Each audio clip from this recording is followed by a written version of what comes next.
Donc du coup maintenant, pour revenir à la manière dont les personnes nous perçoivent et nous comprennent, je vais donner la parole à Roxane. Bonjour à tous, du coup merci beaucoup à l'URPS PACA d'avoir organisé ce congrès. Je vais faire suite à la présentation précédente en vous présentant un bout de mon sujet de thèse que je réalise dans le domaine de la santé publique, donc parfois un peu éloigné de la clinique, mais pas forcément. Et j'ai essayé de l'adapter au contexte, au sujet d'aujourd'hui, donc la douleur, sachant que moi je réalise ma thèse sur des patients neuropathiques sans douleur, donc du coup j'ai adapté, mais voilà. Du coup, avant de vous définir ce qu'est la littératie en santé, ce dont je vais vous parler aujourd'hui, je vais d'abord vous expliquer pourquoi on en parle. Comme ça, ce sera plus clair. Pour bien faire le lien avec la présentation d'avant, on est dans le domaine de la santé publique et souvent les cliniciens ne se sentent pas trop concernés alors qu'en fait il faut qu'ils s'approprient les outils de santé publique pour faire évoluer les pratiques. Donc la santé publique en fait va identifier des problématiques, mettre en place des actions et ensuite en clinique on les utilise pour qu'ensuite ce soit réévalué par la santé publique. Donc quand un clinicien ne se sent pas assez concerné par les actions de santé publique et ne se les approprie pas, il se passe que ça n'évolue pas pour nous et on se plaint et ça ne change rien. Je ne vais pas revenir sur ce qu'on a dit avant. Vous avez bien compris qu'en France, une des problématiques majeures, c'est la lutte contre les inégalités sociales de santé qu'on retrouve dans à peu près toutes les pathologies. Quand on a une position sociale basse, on a un moins bon état de santé. On le sait, c'est bien, ça fait longtemps, et pourtant, donner des sous à quelqu'un, ça n'a jamais amélioré son état de santé, et ça ne change pas. Et il se trouve que depuis assez récemment, il y a un nouveau concept qui s'est greffé à ces analyses, et c'est le concept de littératie en santé. Et on voit qu'en fait, la littératie en santé, c'est étudié comme un intermédiaire entre la position sociale et l'état de santé. Et la littératie en santé, l'avantage, c'est qu'on peut travailler dessus. Donc ça veut dire qu'on peut réduire les inégalités sociales de santé. Et pourquoi c'est important dans la douleur ? On a bien vu que le facteur social, c'était un facteur aggravant de douleur et de chronicisation de la douleur. Donc si on travaille sur la littératie en santé dans la douleur, normalement, on essaye d'améliorer les inégalités sociales de santé dans la douleur. Donc maintenant, qu'est-ce que c'est la littératie en santé ? Et en fait, on va voir que c'est un concept qui va vous paraître évident et qui pourtant est assez difficile à bien définir. Et surtout, il y a beaucoup de personnes qui se l'approprient et qui qui adaptent la définition. Donc, on ne parle pas forcément de la même chose. C'est un peu comme quand on dit qu'on est ingénieur. Il faut bien savoir de quoi on parle quand on lit des articles dessus et quand on essaye de s'approprier le concept. Nutbim, en 2008, a défini la littératie en santé avec 3 niveaux. D'abord, la littératie fonctionnelle. Donc là, en fait, ça va plutôt être les connaissances qui appartiennent déjà au patient et ses compétences de base pour obtenir des informations sur sa santé. Par exemple, lire, savoir écrire, pouvoir remplir un formulaire médical, savoir lire une prescription et pouvoir l'appliquer. Ensuite, on passe au niveau du dessus, la littératie en santé fonctionnelle, qui là, en fait, va être constitué des nouvelles connaissances que le patient acquiert de façon active. Donc, il se renseigne, en fait. Et une fois qu'il s'est renseigné, il applique ça à son parcours de soins et ça lui permet de prendre des décisions. Et ensuite, là, il y a le domaine de la littératie en santé critique. Donc là, en fait, le patient va être capable d'analyser sa propre situation et d'adapter les informations qu'il a reçues, notamment des professionnels de santé. Par exemple, vous êtes diabétique, vous êtes sous insuline, vous avez mangé 2 parts de gâteau au chocolat, vous allez avoir un peu plus d'insuline. Vous avez mal aujourd'hui, vous avez plus mal, peut-être que vous allez augmenter votre dose d'antalgique, ou alors justement vous avez moins mal, vous pouvez l'adapter. Ça, c'est pas marqué sur la prescription. Si le patient il a pas cette capacité à réfléchir comme ça, en fait il va pas le faire. Et on le voit ça en consultation. Donc c'est important d'en avoir conscience.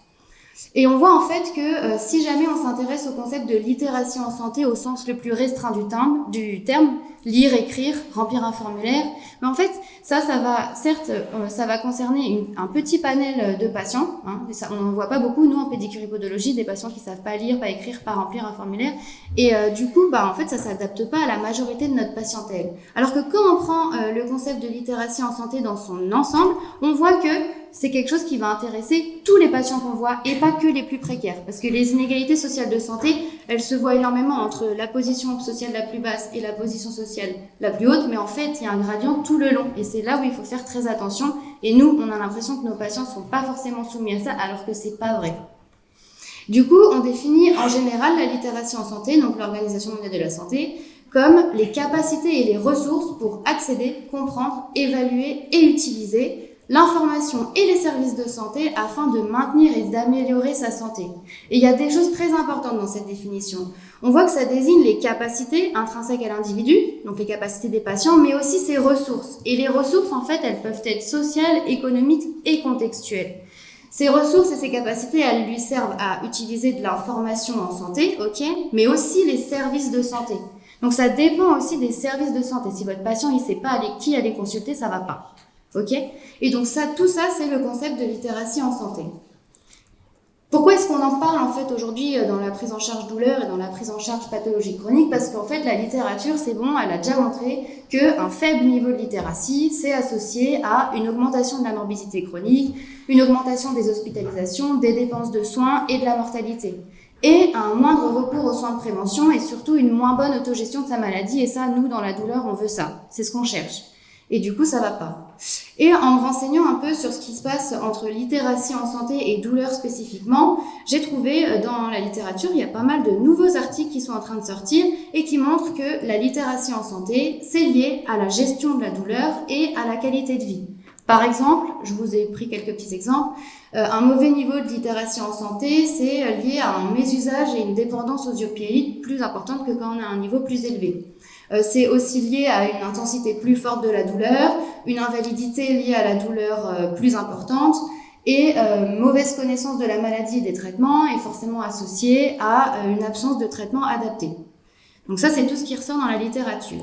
Mais il faut faire attention parce que quand on lit de façon précise ces articles, on se rend compte que les personnes qui les ont écrites se sont plutôt intéressées à la dimension fonctionnelle, donc lire, écrire, remplir un formulaire, appliquer les prescriptions, et pas forcément aux dimensions interactives et critiques. Donc c'est très positif, ça veut dire que dans ce concept de littératie en santé, on va bientôt pouvoir avoir des articles pour nous aider en clinique. Par contre, pour le moment, ça va pas encore assez loin. Donc, il faut des gens pour travailler dessus. C'est le but de ma présentation.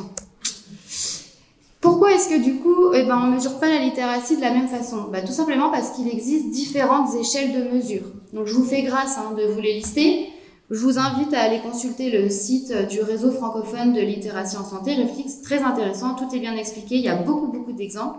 Mais grosso modo, pour faire simple, on a des échelles unidimensionnelles qui mesurent un seul concept de la littératie en santé, par exemple la dimension fonctionnelle. Et il y a des échelles multidimensionnelles qui mesurent plusieurs ou tous les concepts de la littératie en santé. Je vais revenir dessus juste après. Et on commence à avoir en fait des échelles de littératie en santé développées spécifiques à chaque pathologie. Et là, bingo, il y en a une qui vient de sortir fin 2022-2023 pour mesurer la littératie en santé spécifiquement liée à la douleur. Alors, je vous présente pas cette échelle parce qu'en fait, elle n'a pas encore été validée. Vous pouvez consulter les questions sur le lien que j'ai mis ici. Une fois que ce sera validé, je pense que ce sera important pour nous de bien avoir conscience pour s'approprier les questions pendant notre examen. Mais là, en fait, moi, je vais vous parler de ce que j'utilise pendant ma thèse, un outil que j'utilise pendant ma thèse, donc sur une population diabétique, certes, mais cet outil est utilisé chez d'autres populations et donc on peut le faire chez des patients douloureux. Et la façon dont cet outil est utilisé, moi, je pense que c'est sur ça qu'il faut s'axer. C'est un outil, donc ça s'appelle le Health Literacy Questionnaire, et en fait, ça mesure le principe de littératie en santé avec 9 dimensions très différentes. Alors vous allez voir, ces dimensions, en fait, vous les connaissez, vous les appréhendez. C'est juste que cet outil permet de les appréhender de façon assez stricte et logique.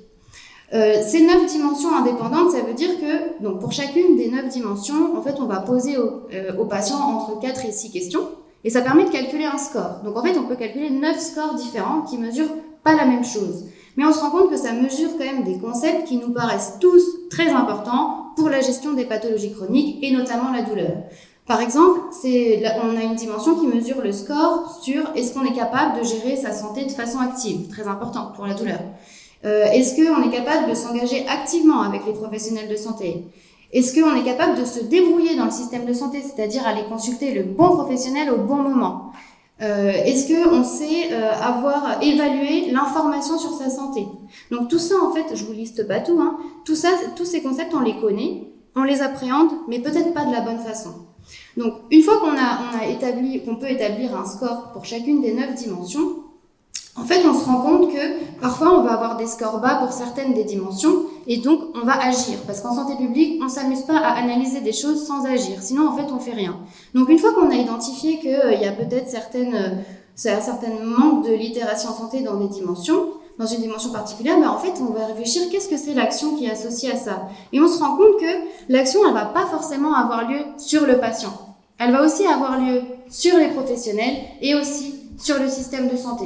Si votre patient, il est pas capable de se sentir soutenu et compris par vous, en fait, c'est votre faute. Voilà, c'est ça qu'on dit. Alors, c'est dur à entendre, ça remet en cause plein de choses, mais en même temps, c'est comme ça qu'on fait. Si votre patient, il est pas capable de se débrouiller dans le système de santé, c'est la faute du système de santé, il faut qu'il soit réadapté, c'est pas normal. C'est pas la faute du patient, c'est pas la faute du professionnel. Voilà, c'est comme ça que ça s'appréhende. Et c'est là où c'est très important, je trouve que c'est un bon rebondissement avec la présentation d'avant. Quand on regarde le principe de littératie en santé, en fait, on se rend compte qu'un patient qui a une dimension de littératie en santé fonctionnelle ou interactive, c'est-à-dire qu'il suit ce qu'on lui dit et qu'il applique ça à sa santé, en fait, c'est pas le mieux. On a besoin que le patient il remette en cause ce que le professionnel de santé lui dit. Et ça, on n'aime pas quand on est professionnel de santé. Pourtant, c'est le plus important et c'est ça qui montre que le patient est capable de s'auto-gérer. Donc, c'est important d'avoir conscience de ça. Et alors, qu'est-ce qu'on fait en fait? On a 9 dimensions, c'est bien, c'est chouette. Mais la puissance de ce questionnaire, et ça c'est un bout du sujet de ma thèse, c'est que on va être capable d'établir des profils de littératie en santé des gens. C'est-à-dire, en fait, on va regarder, j'ai un groupe de patients, très bon niveau dimension 1, très bon soutien social pour la santé, très mauvais niveau gestion active de sa santé. Voilà, on fait des panels comme ça. Et en fait, on regarde l'état de santé de ces patients. Et on les compare avec un autre panel de profils de littératie en santé. Et en fait, ce qui va se passer, c'est qu'on va se rendre compte que finalement, on va avoir identifié des faiblesses au niveau littératie en santé chez certains patients, mais la combinaison avec ces compétences autres sur les 8 autres domaines de littératie en santé fait que le patient, finalement, il va être en bonne santé. Donc, c'est pas un patient sur lequel on doit dépenser de l'énergie en consultation, en jouant en fait sur les domaines de littératie en santé sur lesquels ça va pas, parce qu'en fait les autres ils prennent le relais et ça va bien. Donc moi je fais ça sur le diabète, mais voilà. Et du coup, à quoi ça sert? À l'échelle de la santé publique, ça sert à pouvoir cibler des interventions sur une population spécifique, donc un profil de littératie spécifique. Et donc, du coup, les interventions, c'est quelque chose qui se rapprochera un petit peu plus de notre pratique clinique. Et nous, à notre échelle, comment est-ce qu'on peut s'approprier ça? Moi, je vous donne mon avis, parce que pour l'instant, c'est pas encore bien travaillé, mais pour moi, en fait, ce qui est important, c'est que ça va nous permettre de nous adapter aux besoins spécifiques de notre patient en termes de littératie en santé, sans avoir d'a priori sur lui.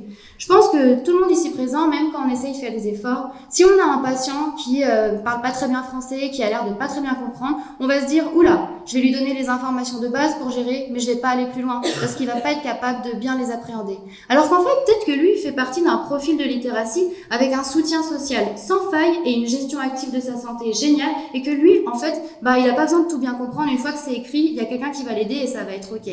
Au contraire, vous recevez un cadre dans votre cabinet, vous vous dites, ok, au niveau des études, il va tout bien comprendre, vous lui expliquez et tout. Mais en fait, la personne, elle va avoir une gestion active de sa santé pourrie, il va pas savoir à qui aller bien s'adresser, et en fait, du coup, votre pratique basée sur les a priori que vous avez eu sur sa position sociale, et en fait, ça va pas, ça marche pas, et je pense qu'on a tous des patients comme ça dans notre cabinet. Donc voilà, c'est ça l'intérêt de cette étude. Forcément, moi je travaille chez les patients diabétiques, donc j'établis ça sur des profils de patients diabétiques. Ça marche pas forcément chez les patients de douleur, donc il faut bien étudier ça par pathologie. Et c'est fait en fait dans le monde, en Europe, sur différentes pathologies, pas encore sur la douleur chronique, mais pourquoi pas. Et du coup, ça va peut-être changer quelques mécanismes, mais vraisemblablement, il y a certains mécanismes qui peuvent se ressembler. Une fois qu'on a établi les profils en santé publique, est-ce qu'on va aller se taper de faire les 44 questions à chacun des patients qu'on reçoit en consultation? Non. En fait, ce qu'il va falloir faire, c'est trouver des petites questions qui arrivent à cibler chacune des 9 dimensions pour que nous, derrière, on sache, ok, alors ce profil-là, en fait, moi, il faut que je fasse attention à ça, ou alors je peux me libérer du temps là-dessus pendant ma consultation. Et une fois, en fait, qu'on a fait ça, on s'est approprié un concept de santé publique et on arrête de se dire c'est trop nul la santé publique, quand on est clinicien ça marche pas. Si, en fait on met des gens dans des toutes petites cases, mais en fait ça sert quand même. Voilà. Du coup, Et ben pour résumer, la littératie en santé, j'espère que j'ai réussi à vous expliquer à peu près en quoi ça consistait, hein, mais c'est très long, on pourra en parler 5 heures, je pense. C'est un rôle qui a été reconnu par l'Organisation mondiale de la santé dans la gestion et le contrôle des pathologies chroniques et donc du coup de la chronicisation de la douleur. L'objectif des instances, c'est de mettre en place des interventions sur des populations ciblées spécifiquement qui vont quand même ressembler à peu près au profil de patients qu'on retrouve en clinique, c'est ça le but. Et le but, c'est de limiter l'effet du facteur social sur la pathologie chronique. C'est déjà ça, hein, il y en a suffisamment d'autres à gérer. Et nous, en tant que cliniciens, pourquoi c'est important d'en entendre parler ? Déjà, je pense qu'en avoir conscience, même avant que les études soient finies, savoir qu'il y a 9 dimensions, qu'elles sont toutes importantes, qu'il y a des combinaisons qui tiennent la route, déjà, si vous arrivez à avoir ça en tête, c'est bien. Vous serez mieux que la plupart des professionnels de santé qui prennent pas ça en compte. Ensuite, des professionnels avertis sur ça, justement, vont participer à limiter les a priori et les biais liés à la perception sociale qu'on a des patients, et ça permet de vraiment être adapté à eux. Et enfin, le bonus d'être au courant, c'est que si jamais il y en a qui sont intéressés, encore une fois, on est preneur parce que quand en fait on va travailler sur la mise en place des interventions en santé publique, s'il n'y a pas des gens qui représentent une profession, qui arrivent à dire là le profil que vous avez trouvé derrière votre ordi, en fait il correspond à aucun des patients que je vois, faut réadapter. S'il n'y a pas des gens comme nous qui sommes là pour guider les pratiques derrière, en fait ça marche pas et on a encore des recommandations de santé publique dans lesquelles on les lit et on est là, ça s'applique à aucun de mes patients, ça m'intéresse pas. Alors que au contraire, quand il y a des cliniciens qui sont là en disant ce type de profil, ouais je connais bien, on peut même rajouter ça en plus, derrière les directives elles sont appliquées. Donc voilà, c'est pour ça que je voulais vous en parler aujourd'hui. J'espère que ça a été clair. N'hésitez pas à venir m'en parler. Merci beaucoup. Donc, vous avez compris, pour ceux qui veulent travailler à Roxane, il y a une liste juste au fond de la salle. Là. Je vous invite à faire la queue. Merci pour cette brillante exposé. Encore une fois, pour rebondir sur l'approche centrée patient, qui est vraiment le fil conducteur de la journée, une fois qu'on a identifié les attentes du patient, on peut aussi commencer à réfléchir aux ressources qu'il pourrait avoir pour mettre en place les conseils qu'on lui donne. Et c'est ce que disait Roxane, ça arrive à tout le monde, moi la première, ça arrive assez souvent qu'on se fasse avoir, parce qu'on a jugé la personne un peu trop vite. Qu'on juge le patient, c'est complètement normal, notre cerveau il fait ça pour essayer d'identifier en fait qui on a. Donc c'est une première tentative d'adaptation. C'est juste que nous, il faut qu'on garde comme une petite caméra derrière notre tête en veilleuse pour dire attends, là, je pars dans une idée, peut-être que je vais demander au patient ce qu'il en pense avant d'aller plus loin, ça nous évite d'être à côté de la plaque. Ce qui peut arriver à tout le monde, et puis ce qui peut surtout plus arriver quand le patient, il y a moins de feeling avec, on est fatigué, on est stressé, c'est la fin de la journée, etc. Nous aussi, on est des humains. Donc l'idée, c'est que ces approches-là, elles ont le fondamental, au final, l'idée fondamentale derrière, c'est cette notion de partenariat en fonction des ressources du patient. C'est intéressant pour les patients parce que ça leur permet d'être plus engagés dans la santé et d'avoir des meilleurs résultats de soins. Et c'est intéressant pour nous parce que ça fait des consultations qui sont beaucoup plus intéressantes et interactives. Donc pour ceux qui s'embêtent dans leur métier, justement, c'est l'occasion de ne pas s'embêter dans leur métier. Et ça permet de gérer le côté humain de manière beaucoup plus confortable et agréable. Voilà. Je vous remercie pour votre écoute.